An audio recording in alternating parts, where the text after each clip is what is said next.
today, Dad? Tonight we're having fresh fish Florentine.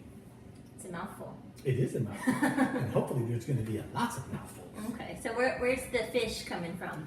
The fish is coming from our recent trip to Alaska.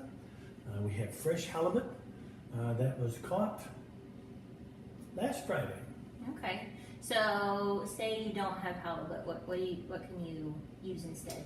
A nice firm whitefish. How I first had this dish was with redfish, but you have to make sure you trim off all the red parts.